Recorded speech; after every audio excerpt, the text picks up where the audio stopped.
On s'est rendu compte que Louis organise de grandes fêtes et profite de ces moments pour faire éliminer des indésirables. Mais oui, il commandite des assassinats.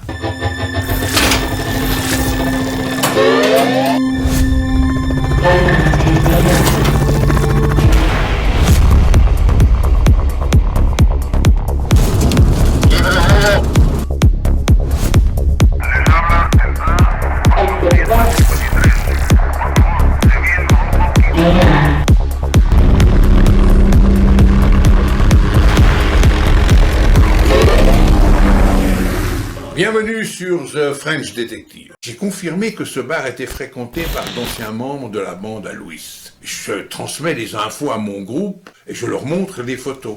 Ensuite, sur le terrain, lorsque j'aurai réintégré ma place dans mon perchoir, mon rôle sera de signaler au reste du dispositif, les équipes restées en planque dans leur voiture aux alentours de l'Octave, le départ d'une personne qui a parlé avec le barman. Cet ancien marine que l'on appellera Marco, cet homme encore en pleine possession de ses moyens, a lui aussi connu la prison pour avoir perpétré des braquages.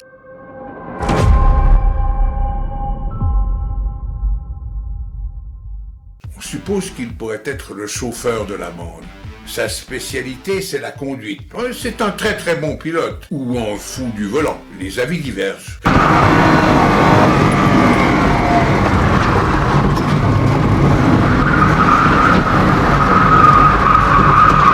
Régulièrement, un gars grand, assez sec, un peu courbé, est venu discuter au bar avec Marco. Il me fait penser à Avrel Dalton. Son identité sera Avrel. Sa grande taille le fait sortir de mon champ de vision et m'empêche de voir sur ses lèvres. Mais son comportement m'en dit long sur leur relation. J'ai la conviction qu'ils sont proches. Marco parle avec un homme d'une 50aine d'années, vêtu d'une veste en cuir 3/4, comme celle d'Al Pacino. Tu te rappelles ? Celle qu'on a vue dans des dizaines de films sur le dos de truands ou de flics. Deux mondes proches qui ne pourraient exister l'un sans l'autre. Tous à se jouer des films dans leur tête. Et les gars d'en face ne sont pas des anges. Les armes sont chargées avec de vraies balles. On s'est rendu compte que Louis organise de grandes fêtes et profite de ces moments pour faire éliminer des indésirables. Mais oui, il commandite des assassinats. Il est innocenté par une trentaine de personnes qui ont passé la soirée avec lui pendant qu'à l'autre bout de la ville, un malheureux, ou plutôt un concurrent malheureux, se fait refroidir par ses lieutenants. Tu vois le tableau. Retour à l'Octave. Brasserie conviviale, accueillante, avec ses habitués. Le fait de pouvoir lire sur les lèvres m'indique que les conversations de Marco sont courtoises et anodines. En revanche, ce jeudi après-midi, un homme termine son dessert au bar en parlant avec Marco. Je suis interpellé par ce qu'ils se disent en lisant sur leurs lèvres, mais aussi par le non-verbal de leurs regards furtifs, leurs attitudes, par le fait qu'il y a une complicité entre ces deux-là. L'inconnu n'est pas un client quelconque, j'en ai l'intime conviction. Je le signale aux autres équipes, toujours en attente autour de l'Octave. Rappelle-toi, on est en dispositif de surveillance. Lorsque l'homme à la veste en cuir sort, je prends une photo. J'aurais très envie de l'appeler Louis. Nous sommes dans la partie pré-enquête, on fait le tri, on surveille, on prend des images, on essaye d'identifier chacun et on fera le choix d'engager un dispositif de filature derrière une ou plusieurs de ces personnes. Notre homme part à pied, paraît méfiant, se retourne parfois. Nous restons prudents et finalement, il disparaît. Après avoir développé rapidement ma photo, elle devient le sujet de toutes nos attentions.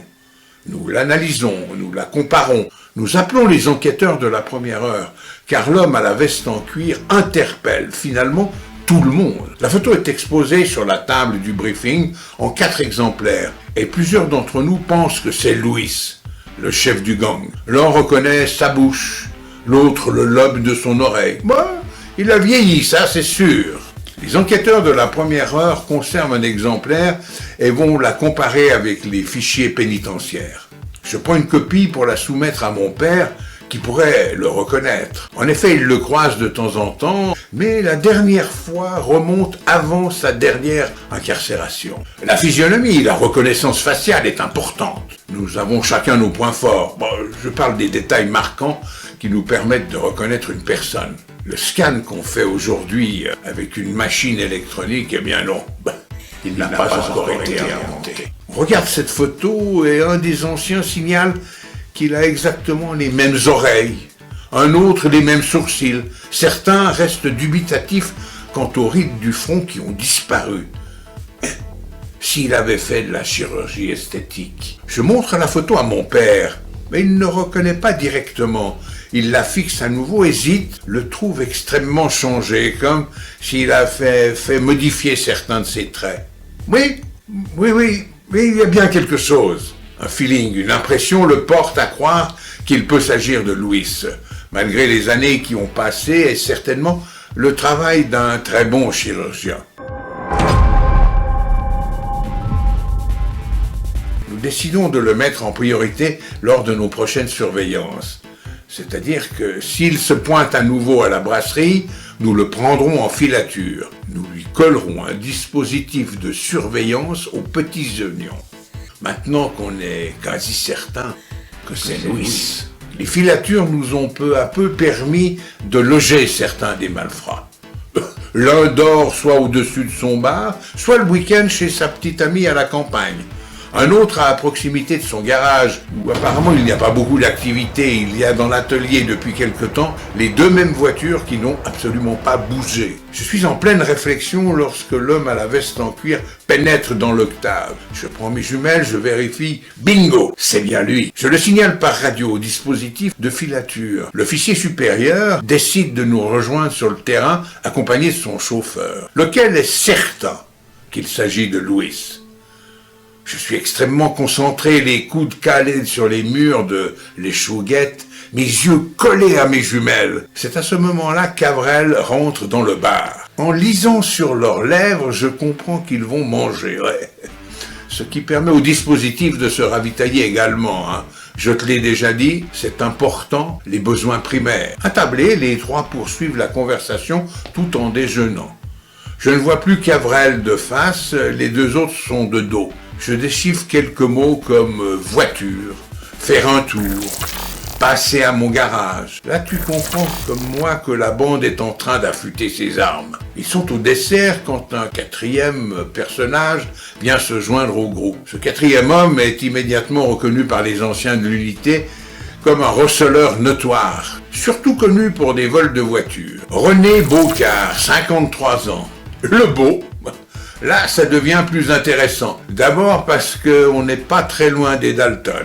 Puis nous avions déjà un chauffeur de talent, un chef de gang. Et maintenant voici le voleur de voitures. Je n'avais pas remarqué que deux hommes beaucoup plus jeunes se tiennent à l'écart au bar, proche de la table sur laquelle je suis concentré. Il leur arrive parfois de prendre part à la discussion. Ils répondent par oui ou d'accord. Je le signale à l'officier qui à présent est avec nous dans le dispositif. Il prend la parole à la radio pour nous expliquer que nous avons affaire à une bande de criminels dangereux. De nouveaux éléments sont arrivés dans le dossier. Ils sont soupçonnés d'avoir dérobé lors d'un casse mémorable des fusils de guerre, des armes automatiques et du matériel de transmission, des radios et des uniformes de police. À 14h précises, ils sortent de l'octave. Notre priorité, c'est l'homme à la veste en cuir. Ils tournent à droite dans la ruelle, je les perds de vue depuis mon perchoir. Ces gars sont prudents, et c'est là toute la difficulté de la manœuvre. Ils auraient pu se stationner sur le grand boulevard à proximité de l'octave.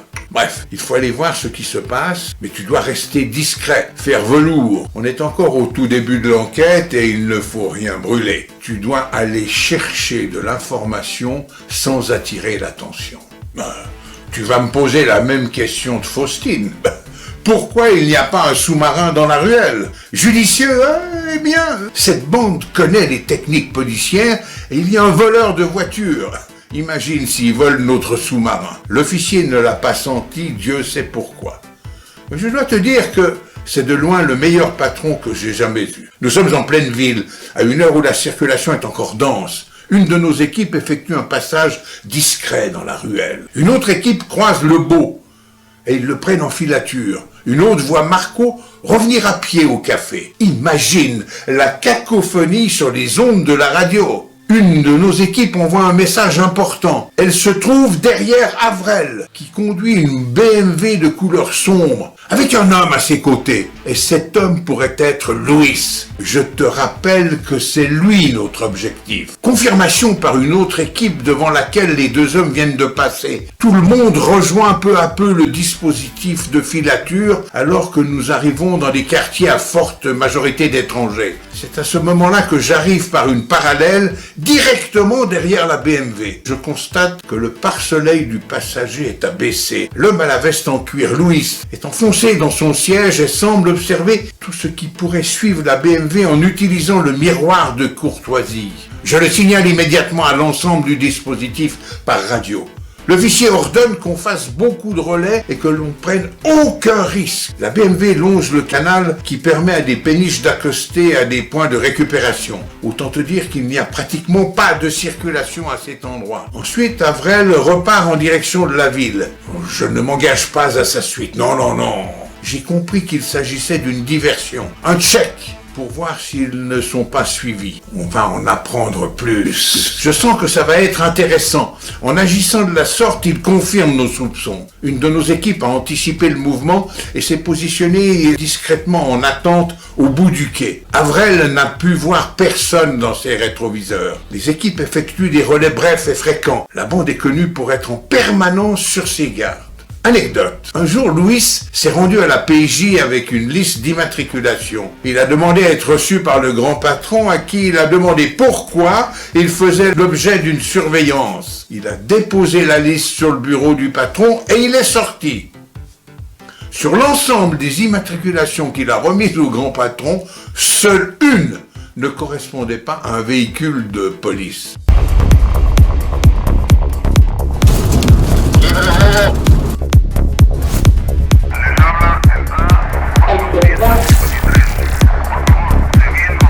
Yeah.